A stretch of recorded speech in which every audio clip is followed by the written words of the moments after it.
नमस्कार प्रिय विद्यार्थियों, मैं मुकेश शर्मा हिंदी सागर क्लासेज में आप सभी का स्वागत करता हूँ, अभिनंदन करता हूँ।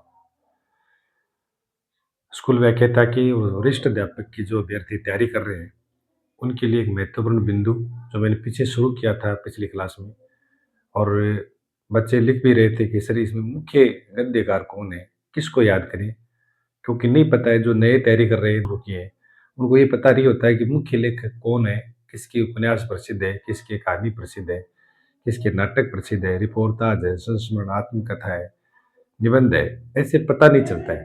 तो मैंने आपको पिछली क्लास में भी बताया कि ये मुख्य आप लेखक याद करें, और अभी भी मैं आपको ये जो आगे है मुख्य लेखक बता रहा हूँ, उन मुख्य लेखकों पर आप जरूर ध्यान देना कि कौन कौन से मुख्य लेखक है। तो देखो, शुरू करते आज हम बिना किसी विलंब के, बिना किसी देरी के। तो पहला लेखक देखो, जिसका नाम है आचार्य हजारी प्रसाद द्विवेदी। यानी ये लेखक जो है आचार्य हजारी प्रसाद द्विवेदी का क्या प्रसिद्ध है, इनकी उपन्यास प्रसिद्ध है। बाण भट्ट की आत्मकथा, चारू चंद्र लेखा, अनाम दास का पोथा, ऐसे इनके उपन्यास प्रसिद्ध है। तो ये आचार्य हजारी प्रसाद द्विवेदी है, इनको देख लेना। ये आचार्य हजारी प्रसाद द्विवेदी वैसे इतिहासकार भी है, हिंदी साहित्य का इतिहास भी लिखा है इन्होंने, 3 इतिहास लिखे इन्होंने। और उसके बाद उदय शंकर भट्ट है, इनको इनके रचना देख लेना। जैसे इनके कोई उपन्यास है तो उपन्यास देख लेना, इनकी कहानी है तो आप कहानी देख लेना। फणीश्वरनाथ रेणु एक प्रसिद्ध ही आंचलिक उपन्यासकार है। नागार्जुन देख लेना, नागार्जुन है जो प्रगतिशील के है, ये मुख्य प्रमुख। और उसके बाद आगे डॉक्टर रामदर्श मिश्र हैं, शिव प्रसाद सिंह है। शिव रामदर्श मिश्र का तो जरूर याद कर लेना। शिव प्रसाद सिंह, एक शिव मंगल सिंह सुमन, वो अलग है। कृष्णा शोभती, या सॉरी कृष्णा अग्निहोत्री, कृष्णा शोभती अलग आएगा। मोहन राकेश, ये भी प्रसिद्ध नाटककार हैं और इनकी कहानियां भी प्रसिद्ध हैं। मनु भंडारी, राजेंद्र यादव, ये दोनों पति पत्नी थे। मनु भंडारी, एक इंच मुस्कान, इन्होंने मिलकर लिखी थी कहानी। और उसके बाद निर्मल वर्मा है, ये प्रमुख लेखक है। इनकी रचनाएं आप देख लें। उषा प्रियवंदा है, उषा प्रियवंदा ये महिला लेखिका है। भीष्म साहनी है। रामकृष्ण बेनीपुरी, बहुत प्रसिद्ध है रामकृष्ण बेनीपुरी, ये ध्यान रखना।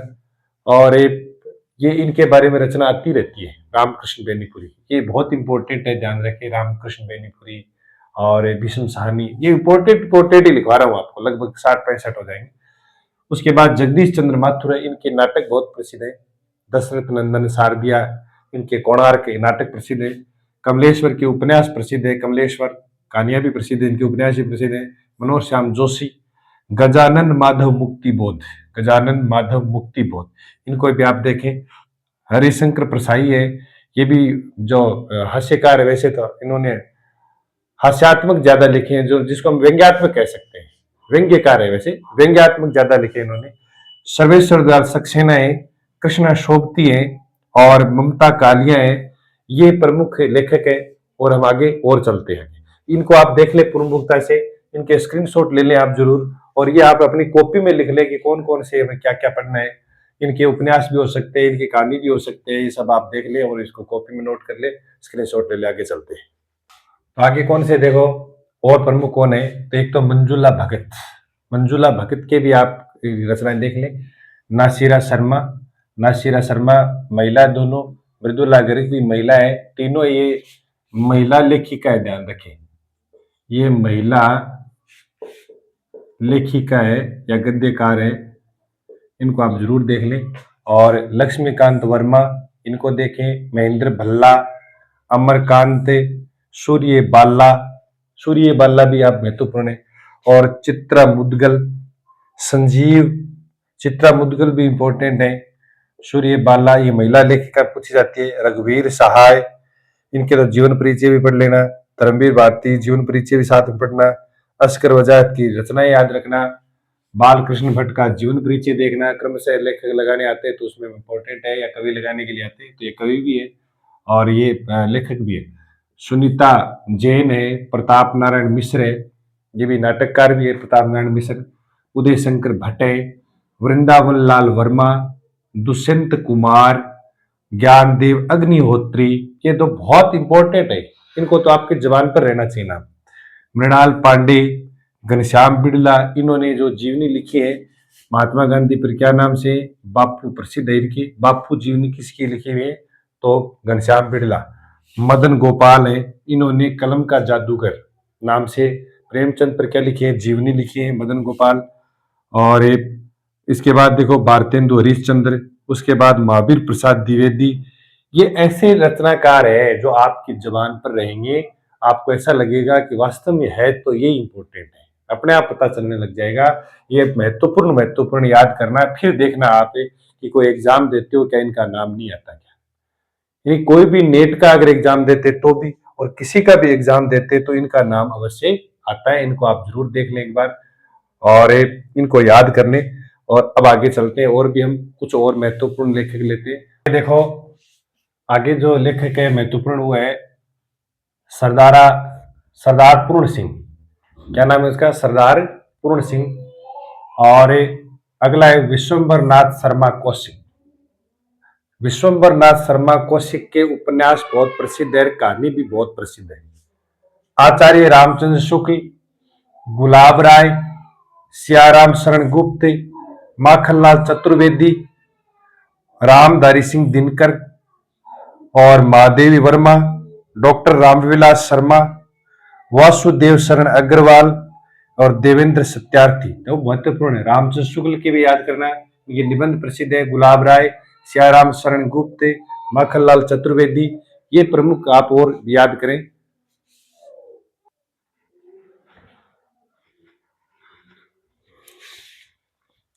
तो डॉक्टर रामविलास शर्मा, वासुदेव शरण अग्रवाल, देवेंद्र सत्यार्थी, ये अंडरलाइन कर लेना, बहुत इंपॉर्टेंट है।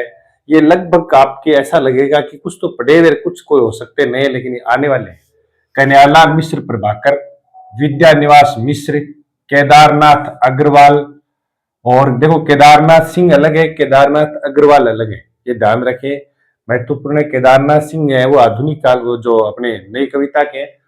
हरिशंकर प्रसाई है और सच्चिदानंद हीरानंद वात्सायन अगे है। और ये अगे भी प्रसिद्ध है, ये कविता भी लिखी है इन्होंने और कहानी जो काव्य संग्रह भी है, इनके उपन्यास भी प्रसिद्ध है। हरिशंकर प्रसाई, नामवर सिंह, केदारनाथ सिंह, देखो आ गया केदारनाथ सिंह, नामवर सिंह और केदारनाथ सिंह, बाल मुकुंद गुप्त, विष्णु प्रभाकर, शिवदान सिंह चौहान। ये उपन्यास आप इनका स्क्रीनशॉट ले लें। ये ऐसे कहानीकार, उपन्यासकार, नाटककार या निबंधकार या आत्मकथा, जीवनी, संस्मरण, ये इन्होंने लिखे हैं। ये लेखक है, प्रमुख है। मुझे लग रहा है कि लगभग 60 65 70 के लगभग लेखक हो गए। इनको आप अच्छी तरीके से याद करके देखना कि आपके कोई प्रश्न छूटते क्या। इनको आप याद करोगे तो आपको लगेगा नहीं कि इनसे कोई प्रश्न छूट जाएंगे, इनसे बाहर कोई प्रश्न आएंगे। ये महत्वपूर्ण मैंने लेखक लिखे हैं और मैंने याद किए और मैंने जीवन में अपनाया इनको याद करके, कि लगता है कि इनको याद करने के बाद कोई भी हम कंपटीशन एग्जाम देते हैं, नेट भी देते हैं, तो हम प्रश्नों को आराम से हल कर सकते हैं। ये महत्वपूर्ण याद करें और ये ध्यान रखिए कि इनकी महत्वपूर्ण रचनाएं याद करें, सारी नहीं याद हो सकेगी आपको। इनकी जो है वो महत्वपूर्ण महत्वपूर्ण रचनाएं देखें, उपन्यास भी महत्वपूर्ण देख ले। याद कैसे करेंगे आप, इनको बता देता हूं, क्योंकि 60 65 हो गए तो आप ऐसा करना कि प्रतिदिन एक लेखक ले लो। आप क्या करें कि प्रतिदिन इसको एक लेखक ले लो, उसी लेखक के उपन्यास, उसी लेखक की कहानियां, उसी लेखक के निबंध या नाटक लिखे, वो सारे याद कर लें। लिख के कॉपी में लिख ले, अपने रजिस्टर में लिख ले, लिख करके याद करें। यानी आप रोज अगर 3 4 लोगे तो याद नहीं हो पाएगा। मेरा ये कहना है कि अभी टाइम पड़ा है, इसलिए आप 50 भी अगर लेखक अच्छे याद कर रहे हो तो आप प्रतिदिन एक ले ले, क्योंकि और भी तो सब्जेक्टों को टाइम देना है और हिंदी साहित्य का इतिहास वगैरह वो भी तो पढ़ने हैं। तो इनके साथ साथ लेखक को एक पार्ट टाइम आप आराम से याद कर लें कि 1 घंटे रोज अपने को या 1.5 घंटे लेखक को देना है। फिर देखना आप 12 महीने, 6 महीने, 4 महीने, 2 महीने में, आपको 2 महीने में पता चल जाएगा। 12 महीने में तो मास्टर हो जाओगे आप इनके। 1 2 महीने में, 1 महीने में आपको लगेगा कि लगभग हमारे याद होंगे और उनकी रचनाएं याद होगी। ठीक है, लेकिन आपको ये अपनाना पड़ेगा, तरीका यही है याद करने का, क्योंकि हिंदी साहित्य का इतिहास में कालों को याद करना है, 4 कालों को याद करना सरल है, लेकिन गद्य लेखकों की रचना याद करना थोड़ा कठिन है। कठिन नहीं है, लेकिन हम तरीका नहीं अपना रहे, हम तो एक साथ याद करते हैं, इसलिए एक एक को लेख करके याद कर लें, उनकी प्रमुख रचनाएं, फिर उनके कोई सूत्र बना लें यानी उनकी रचना याद कर रहे हो तो उनका कोई सूत्र इस टाइप में बना ले, दिमाग में सेट कर ले कोड कोड उसका, ताकि वो दिक्कत नहीं आए। सूत्र बना ले, कोड बना ले, उन कोड से फिर याद करें, फिर कोई दिक्कत आपकी नहीं आएगी। तो ऐसे याद करना पड़ेगा, और तो कोई चारा भी तो नहीं है, क्योंकि याद किया है, जब पता है कि कैसे याद करें। पहले मुझे भी याद नहीं था, लेकिन जैसे कंपटीशन एग्जाम में आए, इनको याद करने लगे तो याद करने किए बगैर काम ही नहीं चलेगा, इनको याद करना पड़ेगा। तरीका यही है कि प्रतिदिन एक दो ले लें, एक ले लें, नए हैं तो एक ले लें, दो ले लें, एक की संपूर्ण याद करें। जैसे उपन्यास लिखा है तो उपन्यास याद करें, निबंध लिखा है तो निबंध याद करें, जैसे हजारी प्रसाद के निबंध भी ले लिया, हजारी प्रसाद के उपन्यास भी ले लिए। तो ऐसे आप उनके पूरी रचना याद कर लें, ताकि कोई दिक्कत आपके नहीं आएगी।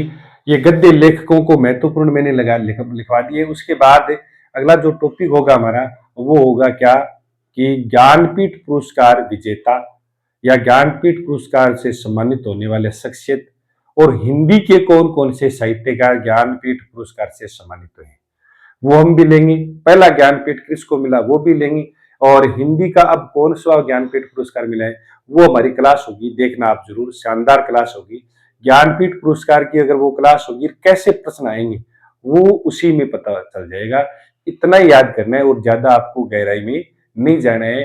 ज्ञानपीठ पुरस्कारों को जो जिनको मिला है उनकी रचनाएं हम गद्य में देख ही रहे हैं, उनकी तो देखनी ही देखनी है, लेकिन ज्ञानपीठ पुरस्कार अलग से पढ़ते हैं तो वो वहां तक ही सीमित रहने चाहिए कि उनकी किस पर मिला है, संपूर्ण योगदान पर कब से दिया जाने लगा, और किन को पहला, कौन महिला पहली है हिंदी साहित्य में लेने वाली, और पहला महिला कौन है संपूर्ण भाषाओं में लेने वाली, पहली बार किसको मिला था, कितने रुपए उस पर मिलते थे, ये सारी बातें आपको मैं उस क्लास में आपको बताऊंगा। और ये जो मेरा मकसद था कि बच्चे कह रहे थे कि सर कौन कौन से महत्वपूर्ण है, तो ये महत्वपूर्ण लिखे। अब माधवी वर्मा है तो ये कवि भी है और क्या है, लेखिका भी है। राम जो निराला पढ़ते हैं वो कवि भी है और लेखक भी है। उन्होंने उपन्यास भी लिखे, कहानी भी लिखी है, उन्होंने कविता भी लिखी है। तो ऐसे अपने को याद करेंगे। तो जरूरी नहीं है कि ये सारे लेखक ही है, इनमें से एक दो, दो चार पांच सात दस मान लो कवि भी है, तो ऐसा भी हो सकता है। तो आप इनको याद करें, कैसे भी करके याद कर लेंगे तो हमारी लगभग आधी बाजी तो जीत जाएंगे, क्योंकि गद्य लेखकों को याद करना कठिन होता है। सारे याद भी नहीं कर सकते अपन, अपन महत्वपूर्ण महत्वपूर्ण याद कर सकते हैं, उनको अच्छे से याद कर सकते हैं। ये मेरा मकसद था लाने का, कि आप आराम से उनको देख सके। वरिष्ठ अध्यापक की तैयारी करने वालों में तो फिर भी कम आता है, स्कूल व्याख्याता में अच्छे प्रश्न आते हैं, स्तरीय प्रश्न आते हैं, तो आपको कोई दिक्कत नहीं आएगी। एक इनकी रचनाएं किसी की भी ले लेते हैं, मान लीजिए कि भाई कन्हैयालाल इसकी विद्यानिवास मिश्र की ले ली, केदारनाथ अग्रवाल की ले ली, इनकी कोई रचना लेके उनकी जो रचनाओं का प्रकाशन वर्ष के अनुसार क्रम पूछ लेंगे कि इनका प्रकाशन वर्ष के अनुसार इनको सही क्रम में लगाइए, तो वो भी आप जरूर याद करें। याद तो कर ही रहे हो तो उनको प्रकाशन वर्ष के अनुसार याद कर ले, क्रम से पहले कौन सा प्रकाशन और दूसरे कौन सा। तो मेरा मानना ये है कि दोबारा नहीं करना पड़ेगा याद, एक बार में इनका प्रकाशन वर्ष के अनुसार क्रमशः याद कर ले, ताकि ठीक रहे। कल मैंने कहा था कि सरस्वती पांडे की जो किताब आती है उसको ले ले, हिंदी भाषा एवं साहित्य का वस्तुनिष्ठ इतिहास, उसमें से ये मिल जाएगी आपको सारी रचनाएं। कल मैंने आपकी बुक दिखाई भी थी आपको कि ये बुक आप जरूर पढ़े, ऊपर रंग है उस पर पीला रंग था, वो मैंने आपको दिखाई, सरस्वती पांडे की है, हिंदी भाषा का साहित्य, हिंदी भाषा साहित्य वस्तुनिष्ठ इतिहास, उसको आप पढ़े तो कोई दिक्कत आपके नहीं आएगी। और समय बराबर दें, सब सब्जेक्टों को समय बराबर देंगे तो आपको कोई दिक्कत नहीं आएगी। आज की क्लास में इतना ही है। धन्यवाद। जय हिंद।